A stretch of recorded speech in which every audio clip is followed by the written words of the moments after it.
স্ত্রীর 3 নাম্বার কাজ হচ্ছে স্বামীর ডাকে সাড়া দেয়া। কি দেয়া? স্বামী যদি স্ত্রীর সঙ্গ পেতে চায়, স্ত্রীর ওই ডাকে সাড়া দিতে হবে। রাতের বেলা স্বামী যদি স্ত্রীর সঙ্গ চায় আর স্ত্রী যদি সঙ্গ না দিয়ে চলে যায়, ফজর পর্যন্ত স্ত্রীর উপর আল্লাহর ফেরেশতারা লানত দিতে থাকে। চিল্লায় পড়েন নাউযুবিল্লাহ।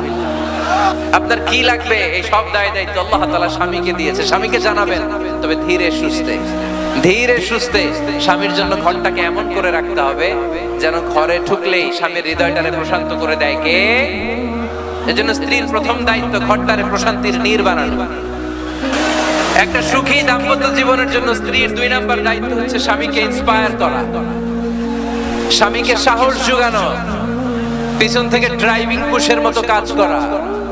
কারণ স্বামীকে যখন স্ত্রী সাহস যোগায়, স্বামীর সাহস বেড়ে যায়, ঠিক কিনা? আল্লাহর হাবিব সাল্লাল্লাহু আলাইহি ওয়াসাল্লামের কাছে কোরআনের আয়াত নাযিল হলো, ইকরা বিসমি রাব্বিকাল্লাযী খালাক খালাকাল ইনসানা মিন আলাক ইকরা ওয়া রাব্বুকাল আকরাম আল্লাযী আল্লামা বিল কলম আল্লামাল ইনসানা মা লাম ইয়ালাম। পড়েন আল্লাহু আকবার।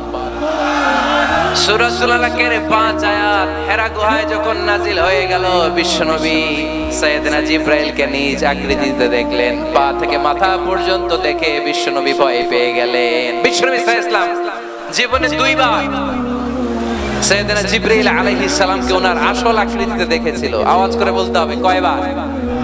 এক হচ্ছে মেরাজ রজনীতে সিদরাতুল মুনতাহায়, 2 হচ্ছে প্রথম যখন কোরআনের আয়াত নাজিল হয়, বিষ্ণু ইসা ইসলাম দেখলেন বিশাল একজন ব্যক্তি, পাটা হচ্ছে হেরা গুহায় আর মাথাটা হচ্ছে আকাশের উপরে।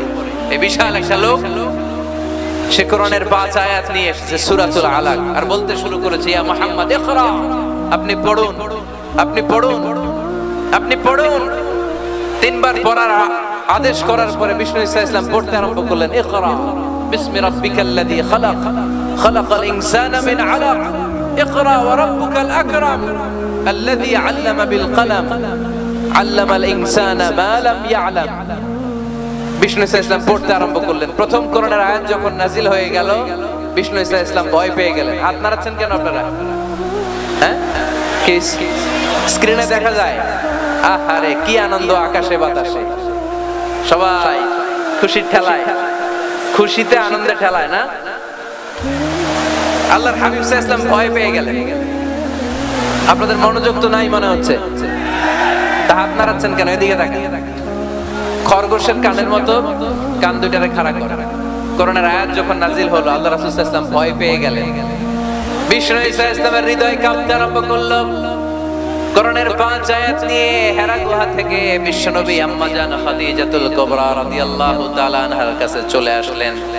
এসে ডেকে বললেন, খাদিজা জাম্মিলুনি জাম্মিলুনি, কম্বল দিয়ে তুমি আমারে চাপা দাও, আমার ভয় লাগছে, মনে হয় আমি বাঁচব না। আম্মা জান খাদিজা বললেন, কি হয়েছে আপনার? বিশ্বনবী বললেন, বিশাল বড় একটা লোক কোরআনের 5 আয়াত নিয়ে এসেছে। ওই লোকের পা হেরা গুহার মধ্যে, মাথাটা আকাশের উপরে, এত বিশাল সত্তা, বিশাল কোন মানুষ জীবনে আমি দেখি নাই। এসে সে পরিচয় দিয়েছে সে নাকি জিবরাইল ফেরেশতা। বিশ্বনবী বললেন, মনে হয় আমি বাঁচব না, আমার জ্বর চলে এসেছে, আমার হৃদয়ের মধ্যে কাঁপুনি শুরু হয়েছে, তুমি আমারে কম্বল দিয়ে চাপা দাও। আম্মা জান খাদিজা বললেন, ও নবী ভয় পাবেন না, আমার আল্লাহ কোনোদিন আপনারে অপমান করবেন না। সুবহানাল্লাহ পড়েন। ওয়াল্লাহি ওয়াল্লাহি লা ইউখজিকাল্লাহু আবাদা। নবী গো, আল্লাহ আপনার অপমান করবেন না, কারণ আপনার মধ্যে এমন এমন ভালো ভালো গুণ আছে, এই গুণাবলীগুলি যে মানুষের মধ্যে থাকে তাকে আমার রব কোনোদিন অপমান করতে পারে না। চিল্লায়ে বলেন ঠিক কি না? নবী হে, ইন্নাকা লা তাসিলুর রাহিমা, আপনি আত্মীয়তার সম্পর্ক বজায় রাখেন।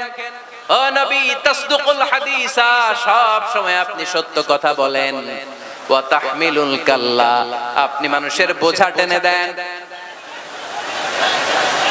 ওয়া তাকসিবুল মা'দুমা, যার উপার্জন করার কেউ নাই, নিজে গায়ে খেটে আপনি তারে উপার্জন করে দেন। ওয়া তুঈনু আলা নাওয়াইবিল হক, সত্য যেখানে বিপন্ন সেখানে আপনি সাহসী সৈনিকের মতো দাঁড়িয়ে যান। সুবহানাল্লাহ। নবী, আপনি ভয় পাবেন না, কারণ আপনি এমন অসাধারণ ব্যক্তিত্ব, এমন জনকল্যাণমূলক কাজের আঞ্জাম আপনি দেন, এরকম লোককে আল্লাহ কখনো অপমান করতে পারে? আপনি চালিয়ে যান, আপনাকে থামানোর মতো অপশক্তি গোটা বিশ্বে দ্বিতীয়টা নাই। চিল্লায় বলেন ঠিক কিনা? বিশ্বনবীকে সাহস জুগিয়েছেন, এরকম সাহস জোগানোর মতো স্ত্রী আমাদের দরকার আছে না নাই? বিশ্বনবী সারাদিন বাইরে যখন কাফের মুশরিকদের অত্যাচার অনাচার সহ্য করে ঘরে আসতেন, আম্মা জান আয়েশা এমন সাহসিকতার বাণী শোনাতেন, এমন মোটিভেশন শোনাতেন, এমন ইন্সপায়ারেশন দিতেন, বিশ্বনবী সারাদিনের সব দুঃখ কষ্ট ভুলে গিয়ে এর পরের দিনের দাওয়াতি কাজের জন্য নতুন করে এনার্জি ফিরে পেতেন। চিল্লায় পড়েন আল্লাহু আকবার। এজন্য স্ত্রীর 2 নাম্বার কাজ হচ্ছে স্বামীকে সাহস জোগানো। 2 নাম্বার কাজ কি? স্বামীকে সাহস জোগানো, স্বামীকে সাপোর্ট দেয়া। স্ত্রীর 3 নাম্বার কাজ হচ্ছে স্বামীর ডাকে সাড়া দেয়া। কে দেয়া? স্বামী যদি স্ত্রীর সঙ্গ পেতে চায়, স্ত্রীর ওই ডাকে সাড়া দিতে হবে। রাতের বেলা স্বামী যদি স্ত্রীর সঙ্গ চায় আর স্ত্রী যদি সঙ্গ না দিয়ে চলে যায়, ফজর পর্যন্ত ওই স্ত্রীর উপর আল্লাহর ফেরেশতারা লানত দিতে থাকে। চিল্লায় পড়েন নাউযুবিল্লাহ।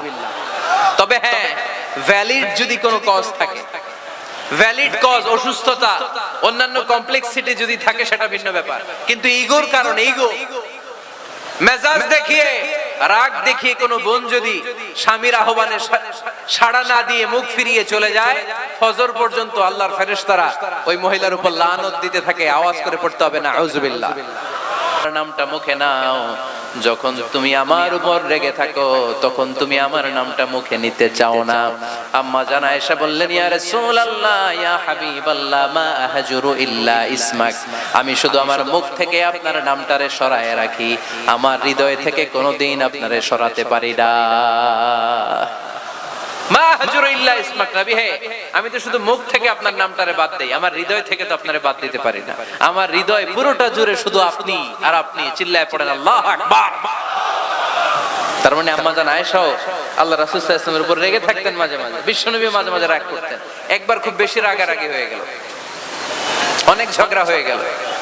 এবার আল্লাহ রাসূল সাল্লাল্লাহু আলাইহি ওয়াসাল্লাম খেয়াল করলেন না, এত ঝগড়া তো করা ঠিক হবে না। তখন আল্লাহর হাবিব সাল্লাল্লাহু আলাইহি ওয়াসাল্লাম বললেন, আয়েশা চলো মিটমাট করি। কি করি?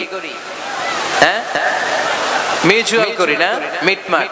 এই যে ঝগড়া লাগলে আবার যে মিলায়া দেয়, এটার কি বলেন আপনারা নীলফামারীতে? মিটমাট। আল্লাহর হাবিব সাল্লাল্লাহু আলাইহি ওয়াসাল্লাম বললেন, আয়েশা চলো আমরা মিটমাট করি, আমরা আর ঝগড়া না করি। আম্মা জান আয়েশা বললেন, ঠিক আছে চলেন মিটমাট করি।